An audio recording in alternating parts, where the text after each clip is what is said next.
Ni Yan entered the PK match knowing everyone expected him to lose. After all, Wei was a level 3 berserker, while Ni Yan was only a level 2 thief. Even Tang was worried because the battlefield was a wide grassland, a place where a thief's stealth could easily be exposed. But Ni Yan remained calm.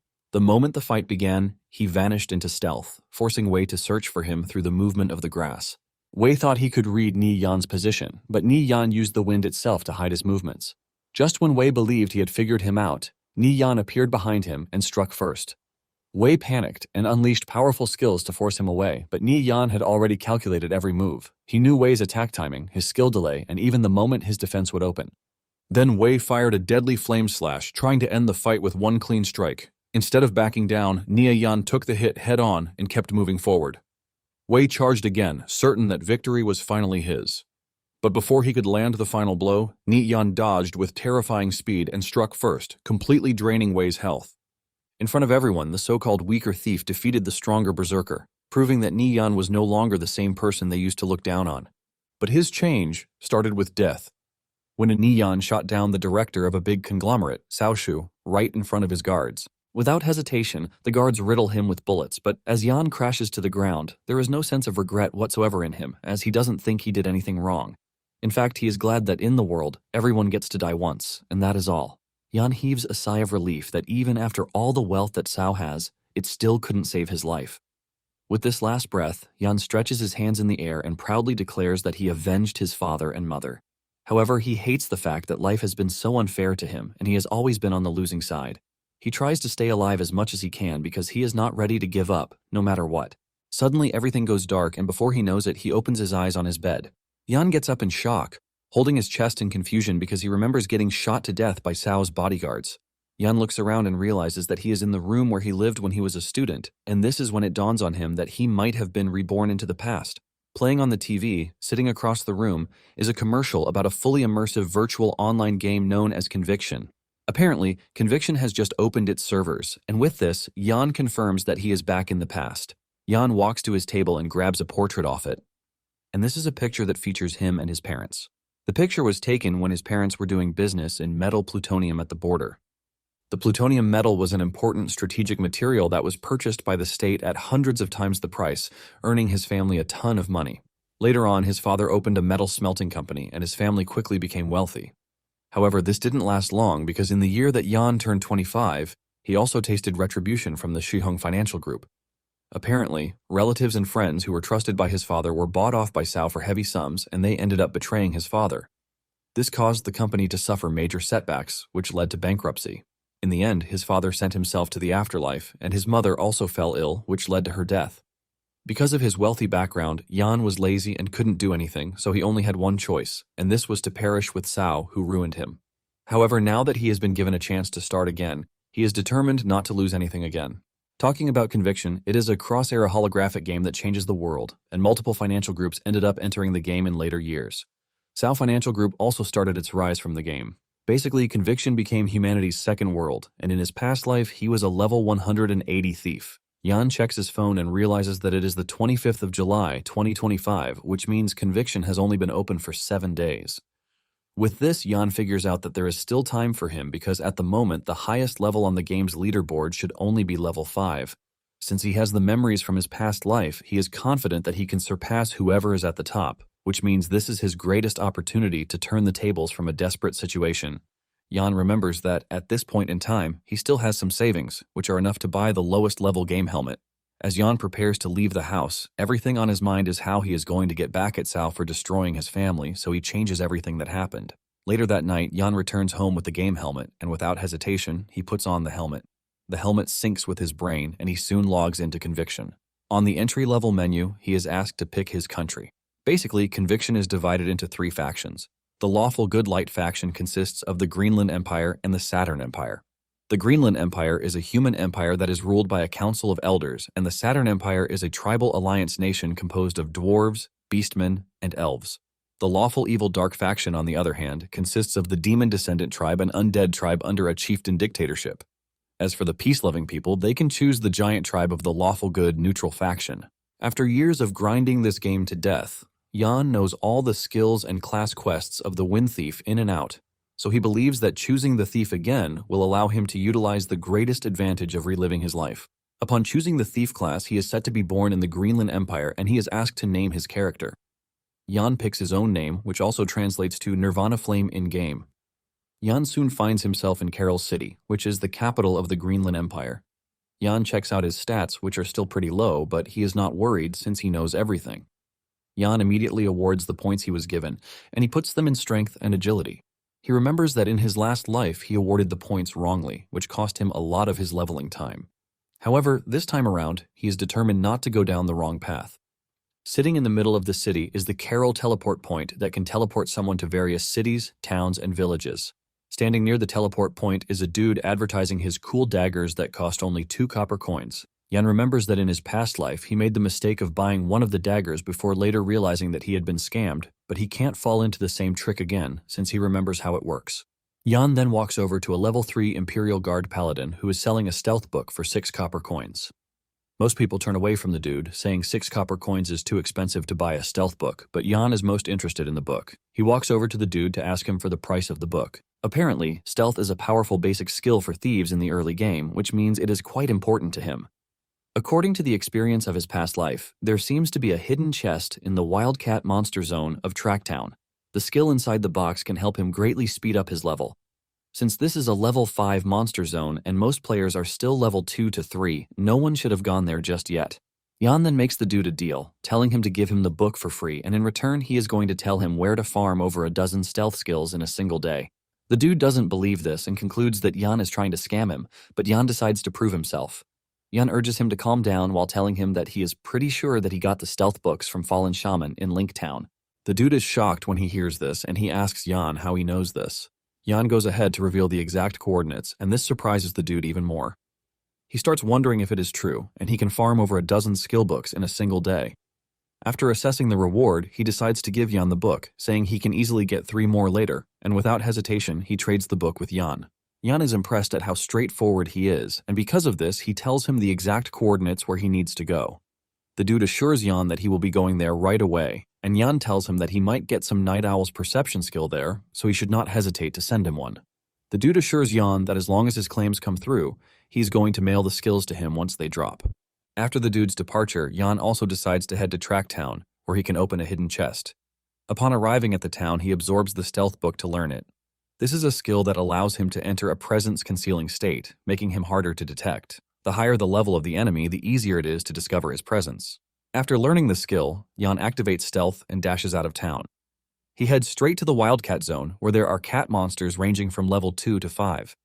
Sitting at the top of a tree is a hidden chest, which is Jan's target. Apparently, the chests in the game range from white, silver, gold, dark gold, to legendary chests. The higher the rank of the chest, the better the items inside the chest. It turns out that items in a chest are fixed, and once someone takes the chest, it will disappear. The chest Jan is after is a silver chest, and even though it is in a level 5 zone, which is hard for a level 0 like him to challenge, he is pretty sure that he won't lose any experience or equipment if he dies. Before making his way further into the monster zone, Jan activates stealth and dashes past the monsters. As he runs through the monsters, he knows that he has to be careful because his current stealth can only last 2 minutes, and considering the fact that opening the chest also takes a certain amount of time, he figures out that his speed must be top-notch. At the same time, he can't afford to get closer to the monster cats because it is going to be easy to detect him. After doing his best to maneuver his way around the cats, he finally makes it to where the chest is sitting, and he tries his best to stay calm while opening the chest because his stealth can break at any moment. 27 seconds later, the chest opens, and Jan grabs the item in the chest, which is a skill book, Vital Strike. It turns out that this is a skill that awards more lethality when attacking an enemy's vital points. As for the skill attributes, when hitting a vital point, it deals 150% damage, and the cooldown is 30 seconds. However, it is restricted to certain classes, like Thief, Warrior, and Paladin classes. With this, Jan believes that his path to the top is secured. Jan is glad that he obtained such a skill, since it can be learned at level 0, which means the difficulty of leveling up in the early game will be reduced by half. Without wasting time, he learns the skill, and just then, his stealth vanishes, which immediately alerts the cats. However, Jan doesn't really care, and he free dives straight into the cat's hands while thanking them for guarding the treasure chest for him. Apparently, once a player dies in Conviction, they will lose their experience and equipment, but because he is currently a level 0 player and only wearing the beginner standard set, nothing is going to happen to him if he dies. Once he reaches the ground, he is torn apart and he gets the notification of his death, causing him to drop a pair of beginner standard gauntlets. However, he is teleported back to the nearest town, which is Tracktown. Jan smiles while teasing the game for giving him a free express delivery back to town. With the Vital Strike in hand, Jan figures out that it is time he starts the second phase of his leveling up. Apparently, the second step of the plan requires 20 copper coins, but every newly created account only starts with 10 copper coins, so he needs to earn some money first. From his memories, he remembers that he can accept a hidden NPC quest in the town. Jan then heads to an NPC hunter to accept a quest to collect silver-grade giant rat skulls. After this, he talks to a farmer to accept a quest to kill 50 silver-grey giant rats. After accepting 2 successive quests, he triggered the hidden quest from the pharmacist Orr. Jan is pleased with himself because this is a secret only he knows.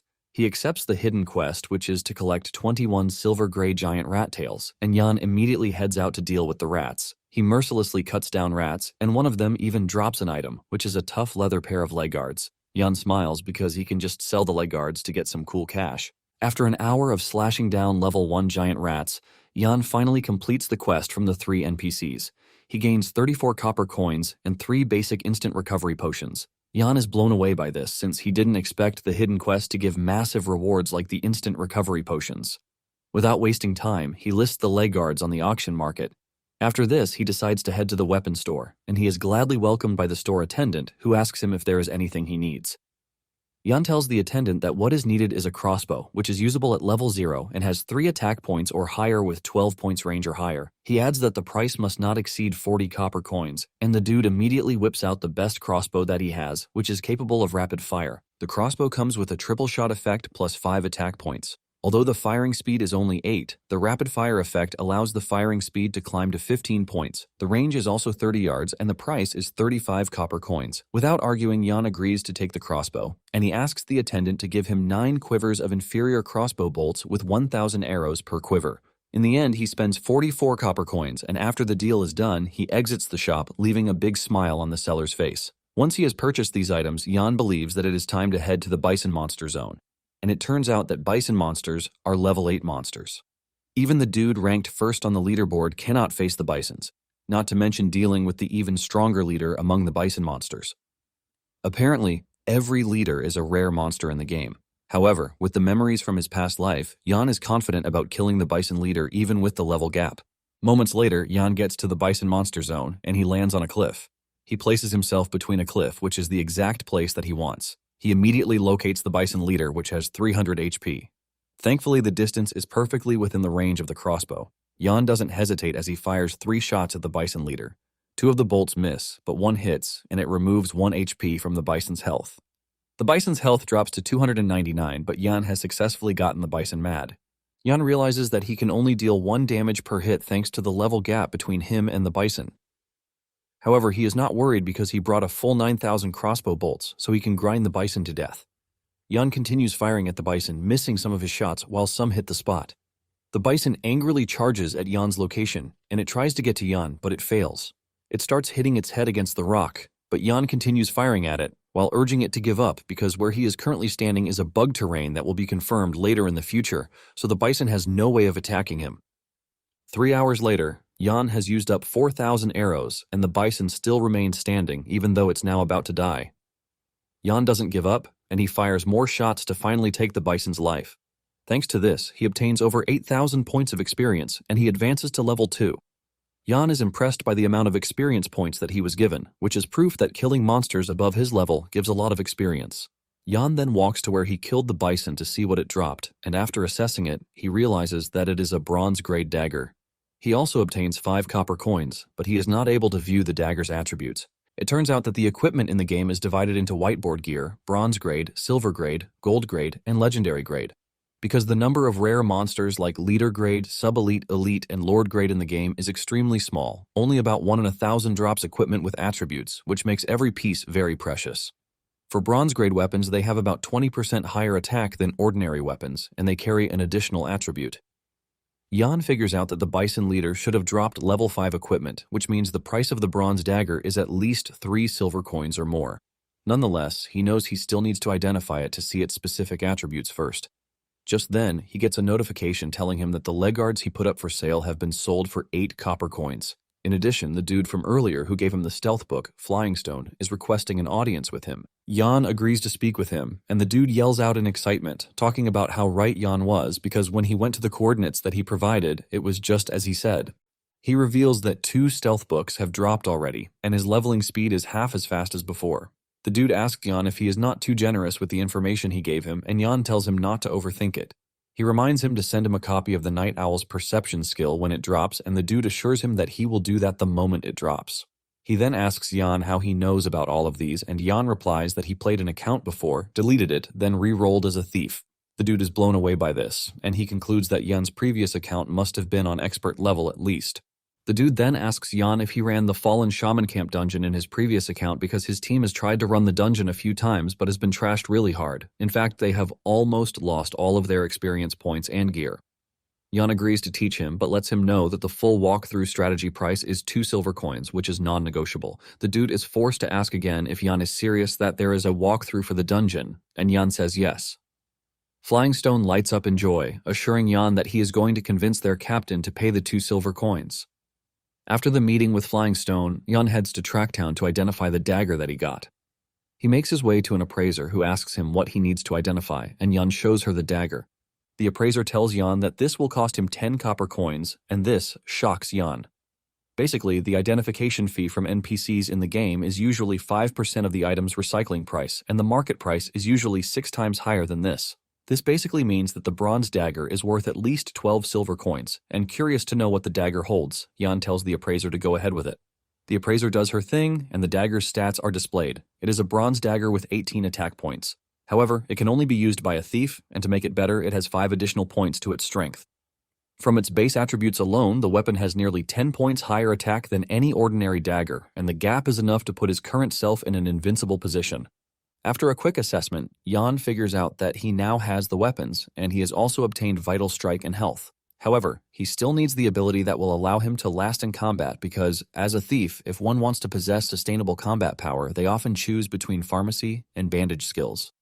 In addition, health potions and elixirs are very important in battle because they allow one to quickly recover combat power, but the downside is that they are expensive. Although Yan is not worried about the money, with his experience, he knows how to make money. Because of this, he believes that learning the combat bandage skills suits him better. Yan then heads to the medicine store to purchase 2 basic underwater breathing potions. This is because Yan has concluded that the first thing he has to do is to learn the combat bandage skill. After purchasing the potions, Yan heads to Rando Lake. He turns on his stealth skill as he runs through the terrain, and this is because some players are currently engaging in a battle there.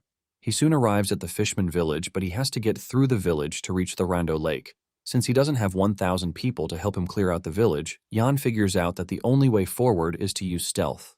Just then, he gets a notification on the screen, which is a general announcement from the Victorious Return Guild. They inform everyone that they are about to clear the field near the Fishman village, and whoever is there should leave voluntarily. Upon hearing the name, Yan remembers them from his past life. Apparently, they are a guild that acts so arrogantly by relying on their power to bully solo players, and Yan soon finds himself running from them for months. This time around, he plans to settle the score slowly. Until then, he activates the stealth skill. Yan dashes through the village, and just as he manages to scale through the village, his stealth ends as he enters the field that leads to the lake. He soon finds himself under attack from an elemental mage who hurls a fireball at him. The dude is from the Victorious Guild, and he tells Yan to leave the area because solo players are not allowed. Upon assessing the situation, Yan realizes that he can actually take on the dude since he is alone. In order to fight a mage, he has no choice but to get into close combat with him, and this is what Yan does instead of running. By capitalizing on the 2 seconds that the mage is going to use enchanting the flame burst, Yan is able to close down the distance. He pushes his dagger into the dude's chest, immediately deleting 23 HP from his health bar. This pushes the mage backward, and he yells at Yan, telling him that he is looking for death because the area has been taken over by their guild. The dude unleashes a fire ring that affects Yan, but Yan doesn't back down as he gulps down a basic instant recovery potion. This gives him the chance to charge closer, and he launches another attack that removes 36 health points. At this point, the mage is already losing it, and he fires off a powerful blast, trying to get Yan to back off. The attack hits Yan, causing him to be pushed backwards while the mage mocks him, telling him that he is just a level 2 thief. He figures out that all he needs is one fireball to take Yan out, and he is confident that he is going to get it done. Just as he is about to cook his fireball, Yan reaches him within the blink of an eye, unleashing the vital strike to cut down his neck. The attack is so fast that it leaves the mage questioning how Yan was able to defeat him because he is just a level 2 thief who should have died after getting hit with his fireball. Yan smiles at the dude to further piss him off, and when he realizes that Yan used an instant recovery potion, he is forced to ask Yan how he got his hands on the money to buy potions when he is just a level 2 solo thief. Yan taunts him, telling him to try to find answers to his stupid questions when he finally revives in town. The dude is then teleported back to town, and he drops his bronze staff, which is worth at least 10 copper coins.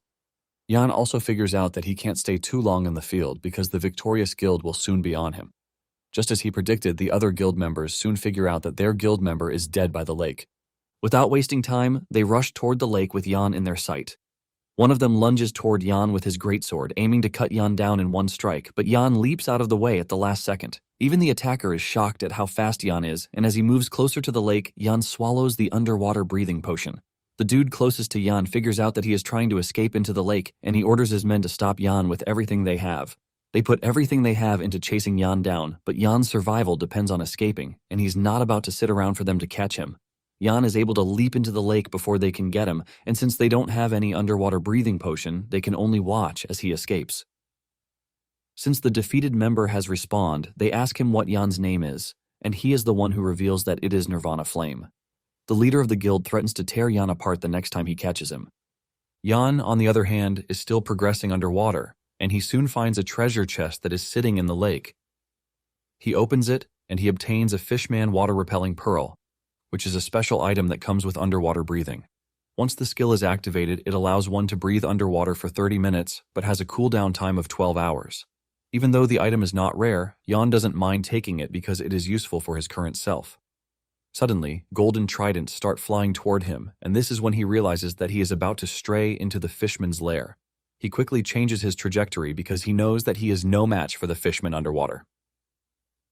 Thanks to the Victorious Return Guild engaging the fishman, Yan is able to emerge safely. Moments later, he discovers Lake Heart Island, which is his intended location.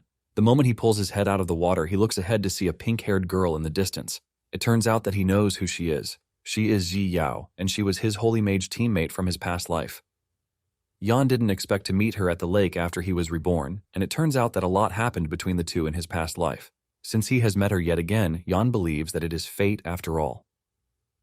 The moment Yao spots Yan, fear grips her because she is currently running from 3 monsters, and if Yan decides to attack her at that point, she won't be able to defend herself.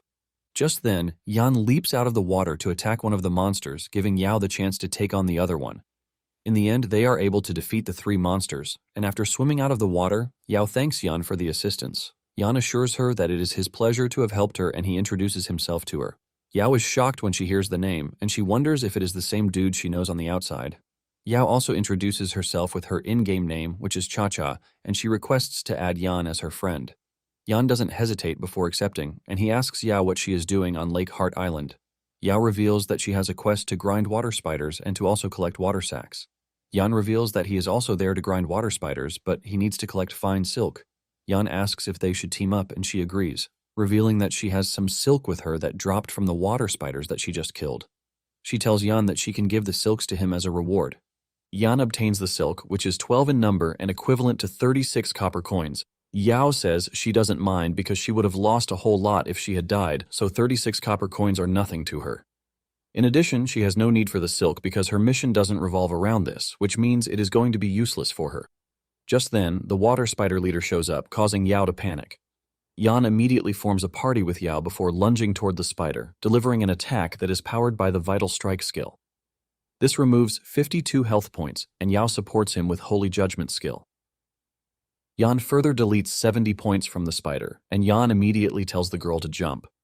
Yan pulls out his crossbow, telling Yao that he is going to get the spider's attention so she can get the chance to deal damage to the spider. Yan fires 3 bolts into the spider, which removes an average of 30 points each from the monster's health points. Yao's holy power hits the spider, dealing the damage that finally runs down the monster's HP. thus killing it. After killing the monster, Yao was left in shock because the whole process with Yan was smooth. Even though the monster leader was quite powerful, they were able to easily take it down, and Yao realizes that this is her first time encountering such a situation. She realizes that they had fought seamlessly, as if they had been together in the same party for a long time.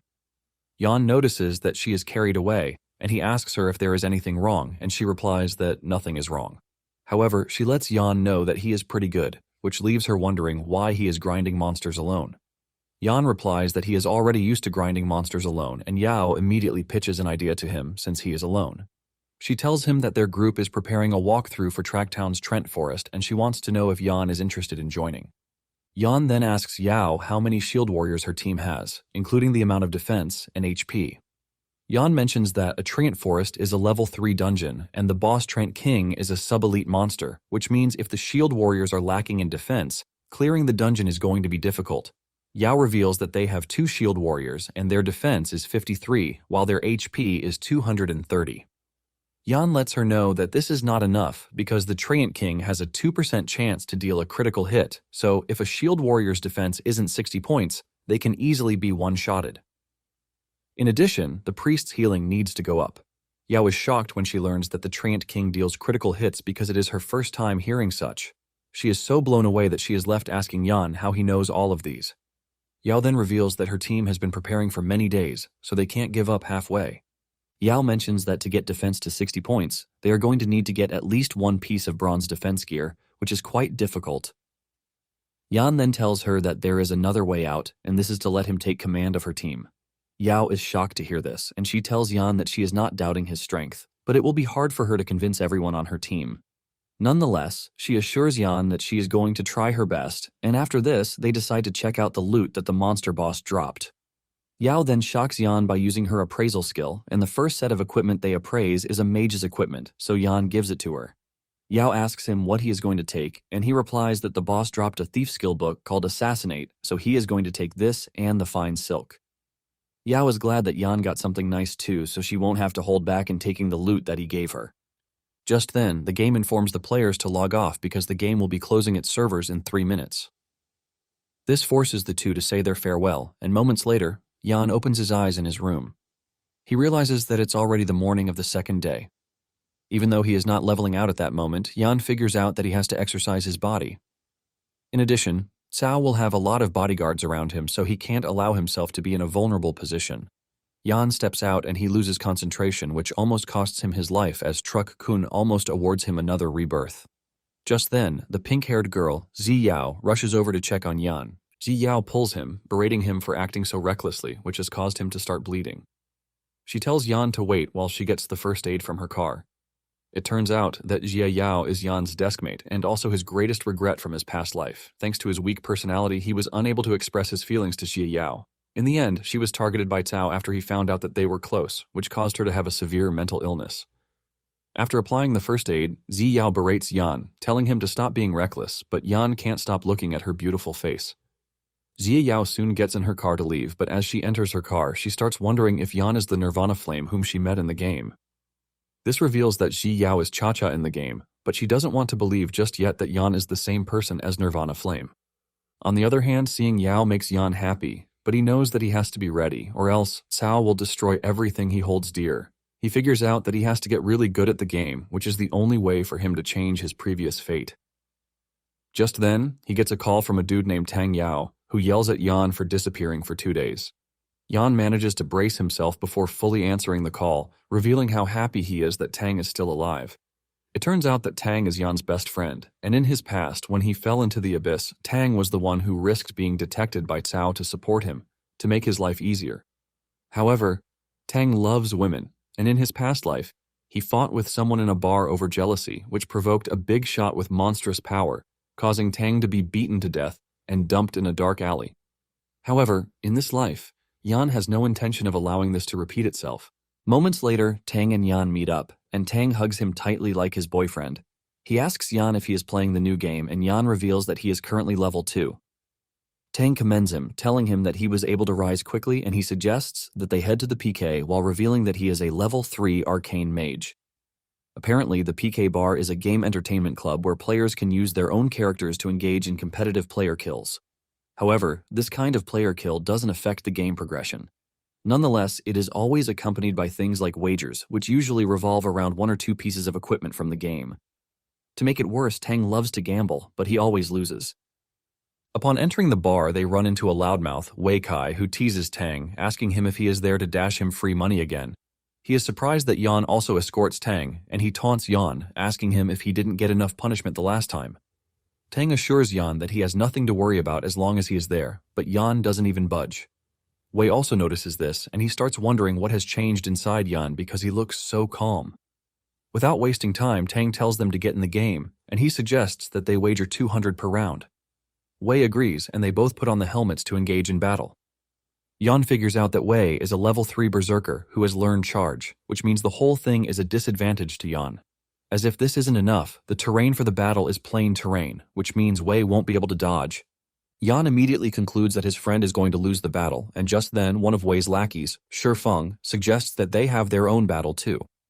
Yan thinks about it for a minute before agreeing, and he lets the dude know that he will only play one round, but he wants a huge wager.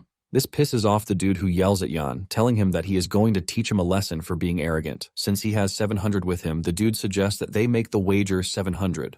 Moments later, the two log in to take on each other. The venue for the fight is the bamboo forest, and Yan shocks him by activating stealth. Before he knows it, Yan vanishes out of his sight, but instead of freezing up, Shifeng gets into a defensive position, waiting for Yan to slip up. Before he knows it, Yan appears above him, and with no time to react, he gets cut in the neck, which immediately deletes 40 HP. Feng frantically swings his sword in reaction to this, while wondering how Yan was able to appear behind him. With Feng's strike missing the target, he leaves himself open, and Yan finishes him off with the vital strike skill. Those who are watching from the outside are shocked when they see Feng lose to Yan so quickly. Yan, on the other hand, didn't even feel anything from the match because he considers playing against a level 2 ranger as straight-up bullying. Feng, on the other hand, is left wondering how Yan moved past him so fast to deliver a one-shot kill that ended everything pretty fast. Feng starts wondering when Yan became so decisive because he remembers Yan as the submissive kid that they beat up to their satisfaction. On the other hand, Tang has lost to Wei twice, but Yan isn't surprised. Tang says he lost because Wei had obtained an anti-magic aura, but Yan lets him know that it is not as powerful as he thinks. He tells him that as long as he times the magic release right, fighting a berserker like Wei is pretty simple. Tang agrees with him, but he is surprised at how much he knows. While he is busy asking Yan where he learned his newfound knowledge, Yan pulls out a wad of cash to show off. Feng is pissed when he sees this, and he yells at Yan, asking him why he is so arrogant about the whole thing. He rushes toward Yan, aiming to punch him in the head to teach him a lesson, but Yan easily grabs his arm and smashes him to the ground really hard. It turns out that Yan went through a bit of training in his past life, so he could easily deal with Cao. Tang is shocked as he watches his friend smack Feng to the ground like it's nothing. At this point, the other lackeys start to fear that Yan is going to beat them up if they mess up. Wei also notices that Yan is now a different person from before. The others want to rush in, but Wei stops them. Wei asks him how he was able to beat Feng, and Yan reveals that they only played a small round, but he was pretty weak. Wei then asks Yan if he is interested in playing around with him, and Yan replies that he can, but he won't if the stakes are too low. Wei replies that he is willing to bet 1,000 a round, and he wants them to go for 3 rounds in total. Tang protests this decision, reminding Wei that he is a level 3 berserker while Yan is a level 2 thief. However, Yan cuts in, telling Wei that he would only agree to play with him for 3,000 a round.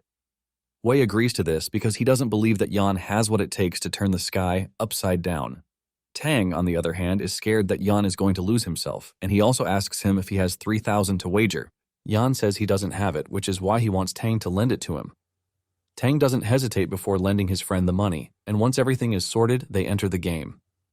They find themselves in a plain terrain, and Tang freaks out because this is going to put Yan at a disadvantage since he is a thief, and he would need to hide. Wei tells Yan that he is willing to agree to a change of terrain if he thinks this one is not favorable, but Yan tells him that it is fine. Yan tells Wei that the grassland is okay, and without further ado, he activates stealth. Yan vanishes, leaving Wei to try to figure out where he is. While moving around, Yan figures out that the grass will expose his position, and Wei will be able to judge his movement based on the grass. To prevent this, Yan figures out that he would have to use an external force. As for the external force that he is going to use, Yan picks the wind, and as he moves around, the wind disrupts his path, making it hard for his path to show on the grass. Wei was already tracking Yan until this happened, and he finally lost him. To prevent Yan from getting close, he swings his sword frantically, but he hits nothing. Wei starts sweating because this is the first time he is going up against a thief who uses the stealth skill to such an expert level. Suddenly, the wind stopped, and at this point, Yan was already behind Wei, but he decided that he was going to wait until the wind moved again before making his move. At the same time, Wei figures out that Yan is moving slowly in stealth mode to prevent any flaw in his plan. According to Wei's calculation, he believes Yan is currently in front of him, but he soon finds out how wrong he is when Yan hits him from behind, deleting 35 HP from his 165 HP. Wei screams out in frustration, and he angrily swings his big sword to get Yan away. Yan is able to leap away to avoid getting hit, while Wei is left wondering when Yan showed up at his back. Wei then resorts to a more forceful approach by unleashing a whirlwind attack that hits Yan, reducing his HP by 9 points. However, Yan is not worried about this because he is already thinking of the next step. He knows that the 2 skills that Wei just used will cause him to have a backswing animation of about 1 second, which is enough for him to create a path to victory. Yan then dashes toward Wei before he can raise his sword from the ground, and he delivers a fatal strike to Wei's chest to remove a whole 96 points, while those who are watching are left in awe. With just 34 points left, Wei frantically launches a flame slash, which is perfectly aimed at Yan's neck in an attempt to finish him once and for all. When Tang sees this, he panics in fear because he knows his friend is done for if he is struck with the flame slash.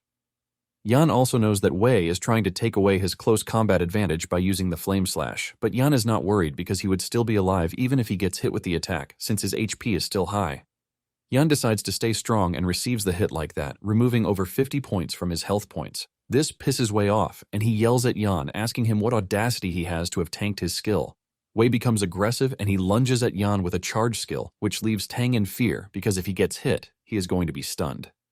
At this point, Wei's lackeys are already smiling, believing that the fight is over. However, Yan dodges the strike with his insane agility, and with Wei quite open, Yan uses the opportunity to descend on him, delivering a fatal strike that completely depletes his health points.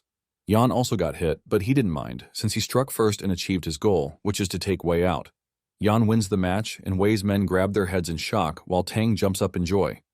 Wei's men cannot believe that their boss just lost, and they are even more shocked that Yan knows the Berserker skill so well. Wei takes off the game helmet with the shocking realization that he actually lost. Tang rushes over to his friend to celebrate with him that he won, even as a level 2 thief. Yan tries to stay humble, saying it was all luck, and Tang asks him to teach him how to play an arcane mage, since it appears that he knows a lot about the game. Yan agrees to teach the dude everything he knows, and as Wei walks up to them, Tang asks him if he is not ready to admit defeat, but Wei assures them that he is going to take the loss. In fact, Wei lets Yan and Tang know that they can come to his bar in the future to hang out. After this, Wei tells his men that it is time for them to leave, and one of his men asks him why he is acting so polite to Yan. Wei replies that he has to be able to look into the future, and with the way he sees it, Yan is now a changed person, so it would be best if they make friends with him because of the future.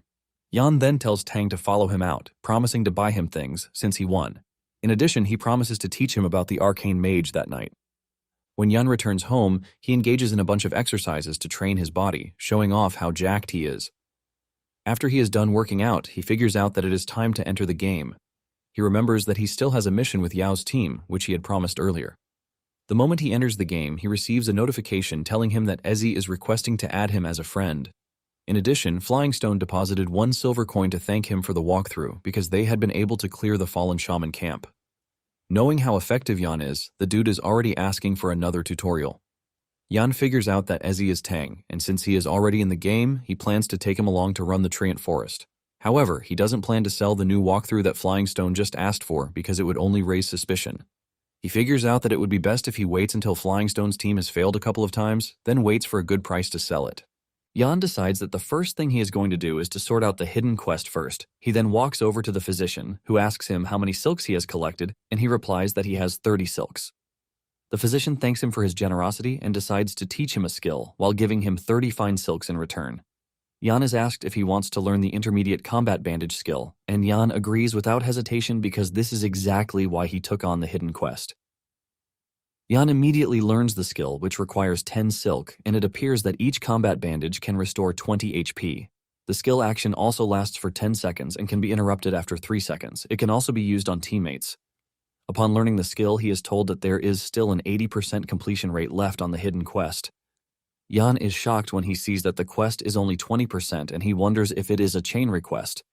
The physician tells him that he still needs more silks, and this is when Yan confirms that it is a chain request. Just then, Yao reaches out to him, telling him that they have gathered already and are waiting. Yan assures her that he is coming, and he heads to the track town teleportation point where Tang is waiting. Tang has been waiting for quite some time until Yan appears behind him, and he tells Tang that he is taking him to grind the Treant King. Moments later, they find Yao's team, and the team leader Yulan is also present. Tang is blown away by the two beautiful ladies who just appeared, ultimately dragging his real persona into the game. Yao tells Yan that she spent a lot of time trying to convince Yulan about the whole thing, so he cannot mess up in front of everyone. Meanwhile, the wind thief in the team, Chen Bo, looks unsatisfied.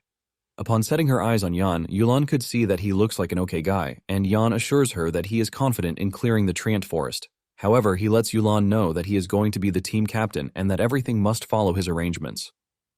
As expected, Chen immediately jumps in, asking Yan why they are supposed to trust him because he looks like someone who knows nothing and might cause their team to be wiped out. Yulan is forced to remind Chen that this is what they agreed upon before they came for the meeting. Chen responds, condemning Yulan for speaking up for an outsider.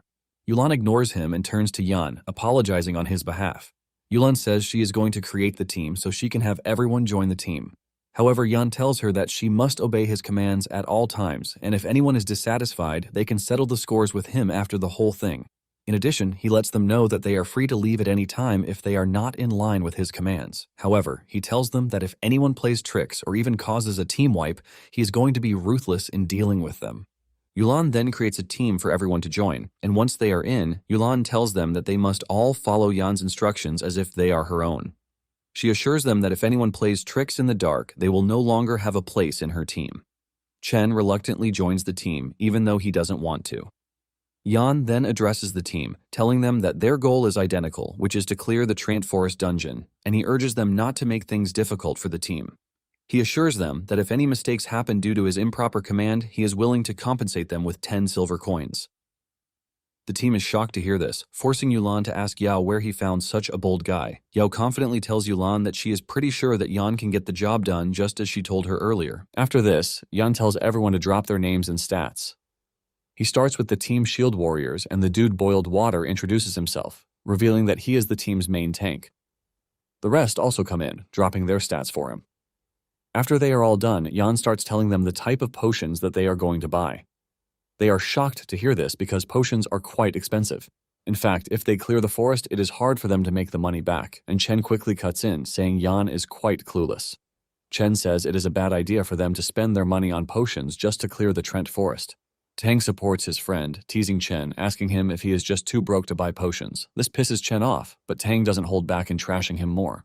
Yao then walks up to Yan, asking him if buying so many potions is necessary because they won't be able to make the money back. Yan assures her that she is going to understand when the time comes because buying the potions is definitely not a waste of money. It turns out that what he wants to clear isn't the normal difficulty, but the highest difficulty expert dungeon, which they don't even know yet.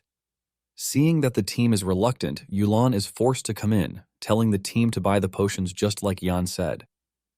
After everyone is done buying the potions, they head out to the dungeon.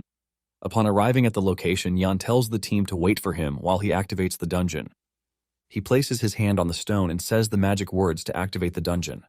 Once it is activated, he is asked to select a difficulty and he chooses the highest, which is the expert level difficulty.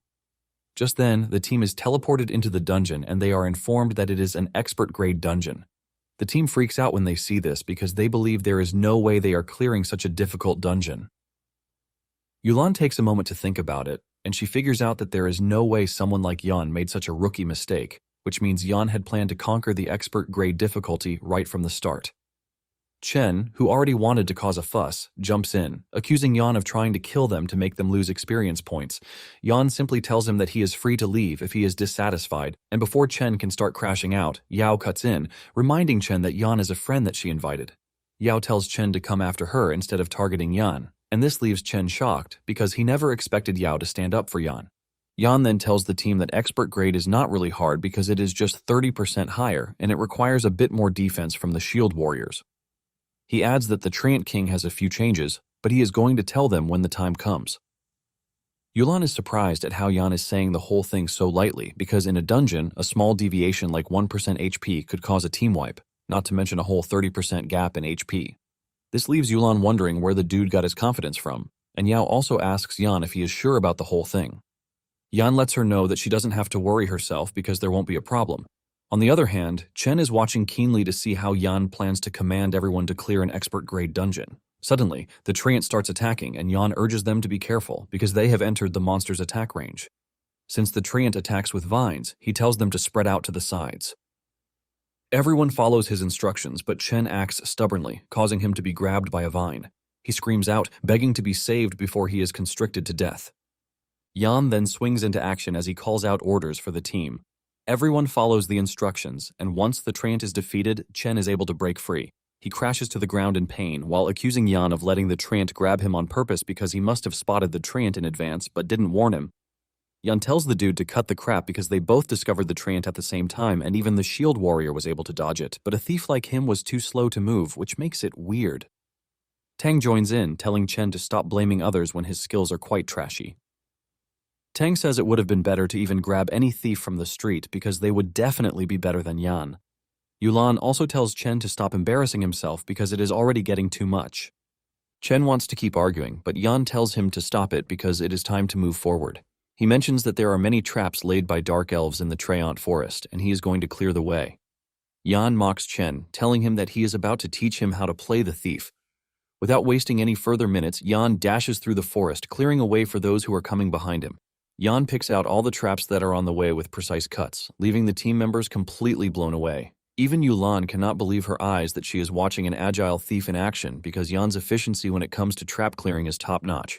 Chen cuts in, saying there is nothing spectacular about what Yan is doing because he can do the same thing. His first attempt ends up being a disaster as he falls into a trap where he almost loses his life.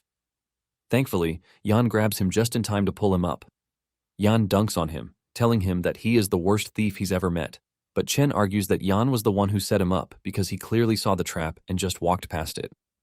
Tang scolds the dude, telling him that he is an ungrateful idiot because he definitely would have died if Yan didn't save him. Yan reminds the dude that he was the one who stepped into the trap himself and he didn't push him in. Yan tells Chen that this just means he is not worthy of being a thief, and Chen decides to get aggressive. Chen pulls out his dagger and rushes toward Yan, demanding a duel, but Yan easily grabs the dagger. Yan easily throws the dude off, telling him that a duel with him will be too much, so he should call a few more people to help him. Yulan quickly steps in, telling Chen to stop whatever it is that he is doing because he clearly stepped on the trap himself, so he is not allowed to take his anger out on Yan. Yao adds that Chen should be grateful that Yan saved his life, and Yao expresses her disappointment in the dude. Chen still tries to argue about the whole thing, while reminding his teammates that they have been together before Yan came in, so they are not supposed to speak for him. The shield warrior tells Chen to keep his mouth shut because Yan has not done anything, and Chen has been the one targeting him. Seeing that everyone is against him, Chen decides to pull out, saying he would like to see them clear the dungeon with Yan leading them. After his departure, Yao apologizes to Yan for what happened, but Yan assures her that it is fine because it is better they continue without a troublemaker. With everything that has happened, Yan realizes that it would be better if he grinds dungeons with his own team in the future. Yulan then suggests that they put everything behind them and continue with the mission. 30 minutes later, Yan returns to tell the team that their path has been blocked by a wall of Trents. Apparently the Trents are 18 in number, and Yulan panics because there is no way they are handling such numbers. Yan assures her that he is not stupid enough to make them fight many Trents at once. Yan then leaps into a treetop, and he whips out a crossbow with the aim of pulling the Trents' attention to himself. Upon firing the bolts, the team freaks out because the Trents would be startled by the bolts, but Yan calmly returns, telling the shield guy to head to a certain coordinate. Surprisingly, Yan is able to pull their aggro by hitting different locations with the bolts, leaving Yulan completely overwhelmed. This is something that she's only heard of in legends, and she asks Yan where she managed to find a legendary master because he was able to lure away most of the Treants. Yulan calls this a huge test of a thief's eyesight and agility that even elite thieves on the leaderboards would find hard to achieve. She mentions that their team's survival rate would have increased by at least 30% if they had Yan from the very start. Even Yao cannot believe that Yan was this amazing. As they prepare to engage the Treant, Yan tells the shield warrior to block a Treant and remember to keep his center of gravity steady so the Treants can't do anything to him. Yan and the others engage the last Treant, while the shield warrior stays with the Treant on aggro, and he is surprised that Yan's suggestion actually works. Moments later, they are able to take down the Treant they are fighting, and they divert their attention to the one the tank is holding down. Surprisingly, the Treant that was defeated drops a loot, which is a mage's gauntlet. The team is blown away by this because they never expected an expert-grade dungeon to casually drop equipment just by killing 2 Treants. Yulan confirms this, saying that when they ran the easy-grade Treant forest, they didn't see any equipment whatsoever.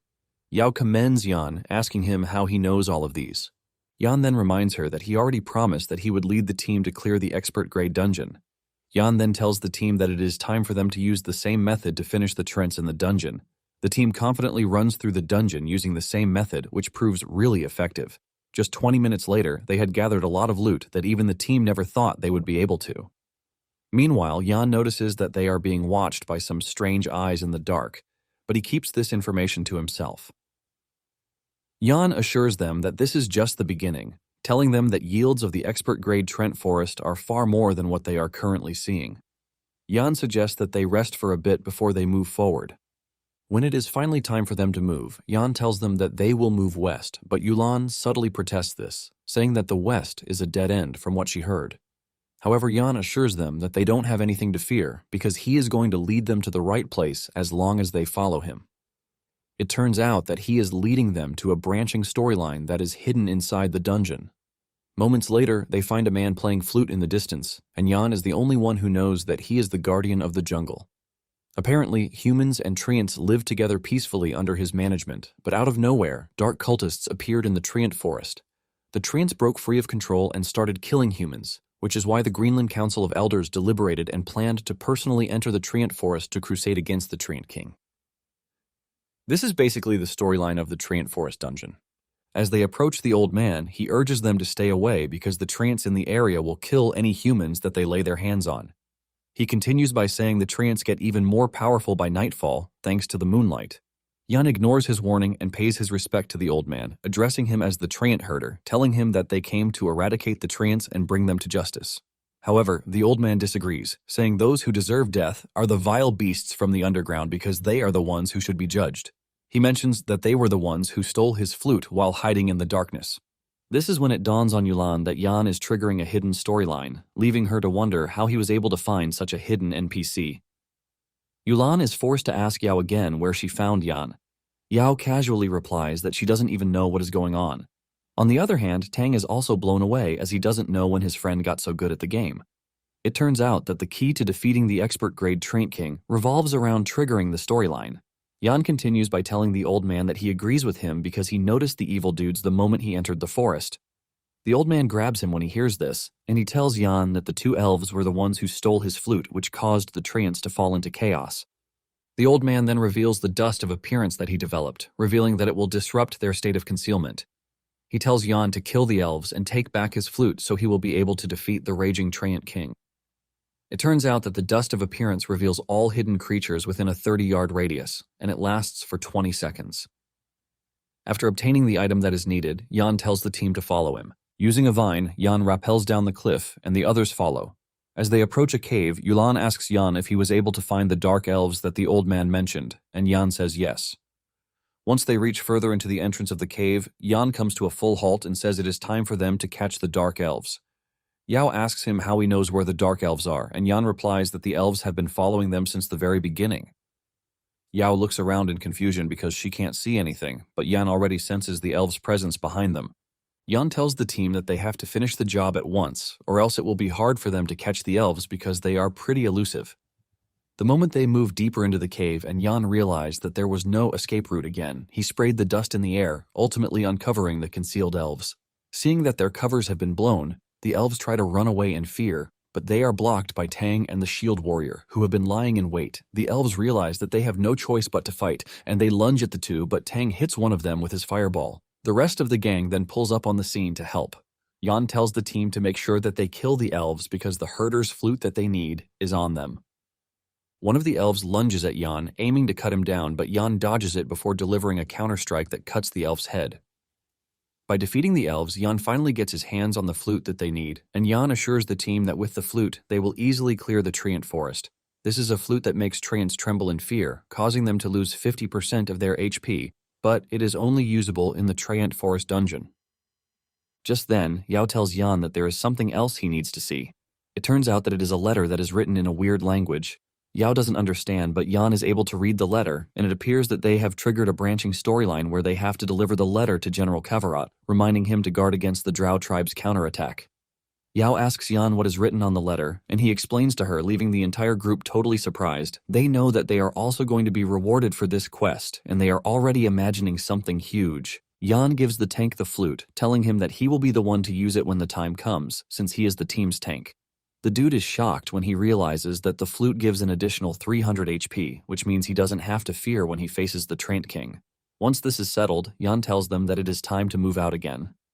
Tang commends Yan, saying he's gotten pretty good, and because of his skills, he's been able to turn around the team's bad attitude towards him. The moment they step back into the forest, they start engaging treants again, and they acquire loads of rewards in the process. They find a good shield that Yulan immediately offers to buy from Yan, and Yan tells her that he doesn't mind because the only loot he wants is the thief equipment. In addition, he wants the Featherfall jewel from the Treant King, but the others can be sold with the money sent to him. Moments later, the ground erupts, and the Treant boss emerges from underneath. Yan urges the team to be careful, and he tells them to get into formation. He tells the tank to move up, while the others wait for him. The Treant leader is too tough with 10,000 health points. The Treant King unleashes its aura, telling Yan and his team that it is going to kill them. It hurls a big vine at Yan that he manages to dodge, but the monster continues attacking him. The rest of the team watches as Yan easily dodges the attacks thrown at him, leaving them in awe. Once Yan believes that he's gotten the monster's attention, he tells the tank to go ahead with the plan. Boiled water hits the monster with his shield, which only removes 36 health points, and this is when the dude realizes that the monster's defense is not to be joked with. While Boiled Water is dealing with the monster, Yan orders the mages to attack, and they all launch a full-on assault on the Treant King. The mage's attack deals a lot of damage that removes a lot of health points, but this is still not enough to take down the monster. Yan then tells Boiled Water to use the flute, and the moment he does this, it removes the Treant King's stats by 50%. Once the monster is at a disadvantage, Yan tells the mages to use fire magic instead of ice magic because the Treant King is resistant to ice magic in some way. Tang agrees to this because it is his strong suit, so it is his time to shine. While Tang is taking on the Treant King, Yan rushes over to one of the priests to ask her if she's learned the Dispel skill, and she says yes. Yan is glad to hear this, and he tells the priest to pay attention to Boiled Water because the Treant King will soon use a Fear skill. Once the Treant King uses the skill, Yan tells the priest to use Dispel immediately. Yan notices that the priest is nervous, and he urges her to chill out, letting her know that he is going to tell her when it is time to cast the Dispel skill. Just as he predicted, the Treant King uses the Fear skill, but the priest is already up for the task, and she casts her Dispel skill to take out the Fear skill. The priest is blown away when she realizes that she actually has the power to do it. At this point, the Treant King's HP has depleted to just below 3,000 points. Realizing that it is about to die, the Treant King goes berserk, pushing the team backward. However, Yan tells Boiled Water to switch to his defensive stance. This is able to stop the Treant's advance, and Yan tells the team to consume their magic potions to heal.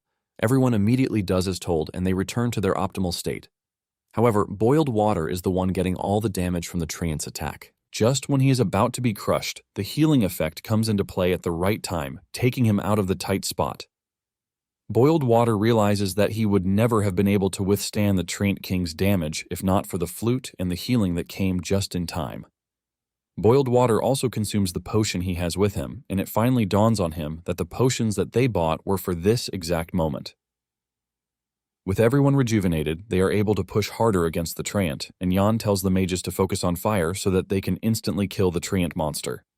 Everyone launches a simultaneous attack on the Treant monster, and Yan ends up finishing the monster with the Vital Strike skill. The Treant monster crashes to the ground and shatters into pieces. The team celebrates in one voice because they just succeeded in killing the terrifying Treant King. Yulan expresses her shock that they were able to clear the expert-grade Treant forest, which is all thanks to Yan's impeccable commands. Even Boiled Water says the whole experience is invigorating. Thanks to defeating the Treant King, all of them managed to level up. But while they are celebrating, Yan is finally taking the Featherfall jewel that he came for. It turns out that it is a highly rated item that can be equipped in the accessory slot.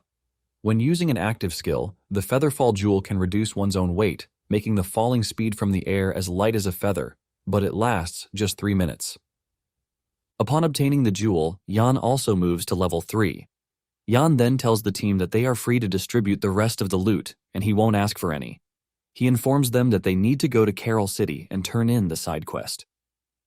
The team remembers that they still have a side quest, and this adds to their excitement. Yulan thanks Yan for his help, telling him that she doesn't even know how to properly thank him. Moments later, they arrive at Carol City teleportation point, and Chen has been lying in wait to see if they would actually clear the dungeon. He is shocked to see that they actually did, and they even leveled up in the process. This makes him even angrier, and he vows vengeance on Yan. Yan and his team then head to the barracks, where they meet a warlord, Kavarot. Kavarot asks them what they want, and Yan reveals that they caught 2 dark elves in the Treant Forest. He mentions that they were able to obtain some intel regarding the Hilton Fortress, and upon reading the letter, Kavarot is blown away. He commends Yan, telling him that he has been a great help to them, which is why they are going to prepare a reward for him.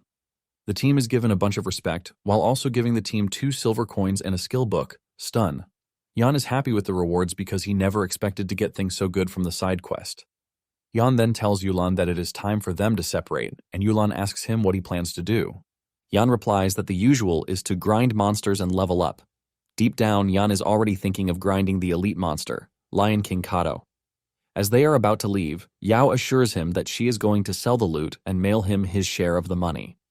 After they are gone, Tang holds on to Yan like a baby, telling him to quickly teach him how to properly play an arcane mage. Yan agrees to do this, but suggests that they get a change of gear first. Not long after this, they arrive at the blacksmith shop and Yan procures a bunch of gauntlets and leg guards for himself. Once this is done, Yan tells him that it is time to leave for the Rhine Hills to level up. Yan promises to teach Tang how to properly use his class on the way to the hills. Soon afterward, they arrive at the Rhine Hills, and Yan tells Tang that the caves in the hills have many bat monsters, so they drop bat teeth. Yan gives Tang an hour to farm bat teeth so he can see how many he can farm. Tang excitedly agrees to this, and he dashes off to the cave to start roasting bats with fire. At the same time, Yan also decides to hunt down monsters, so he doesn't stay idle. Yan cuts down the bats pretty easily with his dagger, and in just half an hour, Yan has taken down a lot of bats. He wonders just how many bats Tang would have killed at that point, but suddenly Tang contacts him, telling him that he is being chased down by a red name player. Basically, these are players who illegally kill other players in the game. Yan is shocked to hear this, and Tang says the group is from the Radiant Sacred Flame Guild, which immediately puts Yan into action. Yan gets moving, and he tells Tang to remain safe until he gets there. Yan asks him how he ran into the red players, and Tang replies that he was just minding his business, killing bat monsters, but suddenly he ran into their level 3 leader. It turns out that they have specialized in killing other players to steal their equipment. Yan urges Tang to keep them running in circles until he gets there, so he can have some fun with them. Not long after this, Yan arrives at the location, and he spots the team in the distance. The leader of the team, Dian Kang, is an elemental mage, and they are confident that Tang won't get away from them. It turns out that if a red name player is killed, all the equipment on them will drop, and since Yan can see the Kang wearing the Fire Chaser set, Yan is already excited to take out the team. He activates his stealth and goes after the team, but knows that he has to be careful because the team must be quite capable for them to have decided to ambush another player. Just then, one of the team members notices that Kang is looking around weirdly, and it appears that Kang has managed to catch on to Yan even though he is in stealth mode. Before Yan can get to him, Kang dashes off from where he is while launching a fire attack, telling Yan that he has been waiting for him. Yan's stealth breaks, giving the others the chance to catch on to his presence. They actively start to hunt him, and Yan realizes that Kang has to go because he is a serious threat. To close the distance between them, Yan activates the speed scroll, which gives him a 20% speed boost for 30 seconds. Kang's attack manages to hit Yan, removing some of his HP, but this doesn't stop him from moving forward at a blinding speed. He gets to Kang before he can even react, and he unleashes the Assassinate skill, pushing his dagger into his chest to remove 40 HP from the dude's health. Kang immediately retaliates with another flame burst that hits Yan, but he manages to dodge the strike. Another opponent follows through with another attack, but Yan blocks the strike with his dagger. Yan manages to dodge this, but still gets hit with Holy Light. Yan ignores the two and goes straight for Kang. Yan cuts Kang so hard that he removes the bulk of his HP. Seeing how badly Yan is pushing him back, Kang screams at his lackeys, telling them to help him. His lackeys tell him that they can't catch up to him because of the speed. Yan finally gets to Kang, and he delivers a vital strike that ultimately kills Kang. He gains 1 point of prestige from this, and the higher his prestige, the easier it is to receive quests where he can enjoy discounts. In addition, all of Kang's equipment dropped, but before Kang's lackeys could snatch it back, Yan obtained the chaser set. The dude with a greatsword swings at Yan, forcing him to retreat. Yan starts running away, and the lackeys chase after him because they know he is low on health. Once there is a bit of distance between them, Yan activates the combat bandage to recover his HP. The moment his HP returns to the optimal stage, Yan turns back to the two who are chasing him. With insane agility, Yan cuts down the swordsman with the vital strike skill before he changes position behind him. He cuts him from behind, forcing the dude to leap backward to try and put some distance between himself and Yan. However, this doesn't help him because Yan pulls out his crossbow and he fires 3 shots into the dude. The dude realizes that his HP is about to run out and he turns around in an attempt to run away. However, Yan closes down on him in no time, cutting him down from behind. The dude drops his loot, and Yan obtains this too. Yan then turns to the priest, who is already freaking out because he is the only one left. He begs to be spared, but Yan is not about to leave him, as he reminds him that he was having a good time when he blasted him with holy light. After defeating the priest, Yan also obtains his equipment, and Yan is glad that he obtained the Fire Chaser set, which is a bronze item. He plans to give Tang the Fire Chaser set since he uses fire magic, and for the others, Yan plans to sell it all. He then contacts Tang, asking him where he is, and Tang reveals his exact coordinates. Yan assures Tang that he is going to rush over to him right away. Just then, Tang gets a notification that Yan has the Fire Chaser set for him, and Tang freaks out in shock. He asks Yan where he got the set, and Yan reveals that he got it from one of the dudes that he killed. Tang is left in awe because of how impressive his friend is. In fact, he is ready to die at that moment because he has gotten his hands on some good loot. Yan then tells Tang to wait for a few minutes because he has to take down a bunch of the bad guys. Meanwhile, Kang's subordinates get the notification that their comrade is dead, and this shocks them to their bones since Kang is pretty strong thanks to the chaser set. They also freak out when they realize that Kang must have lost his gear. The group assumes that Kang must have died at the hands of a group of people. Just then, they learn that the person who killed Kang is just a single thief. They don't want to believe their ears when they hear this because Kang is pretty strong. The team holds their heads in fear because it is not understandable to them that a level 3 thief single-handedly wipes out Kang and his team. The team leader then tells his team that Kang himself was the one who confirmed the whole thing. Thanks to Kang's update, they are able to learn Yan's name. It turns out that the guild has issued a kill order on Yan, and whoever kills him will be rewarded with 5 silver coins. Unknown to them, Yan is actually stalking them, and he can hear everything they are saying. Yan is surprised that they placed such a huge amount of money on him. At the same time, Yan is interested in seeing how they plan to hunt him down. Yan then activates his stealth skill to secretly follow the group. Just then, they hear a rustling noise in front of them, and just as they are preparing to engage what they believe might be Yan, they are shocked to find out that it is none other than a horned deer leader.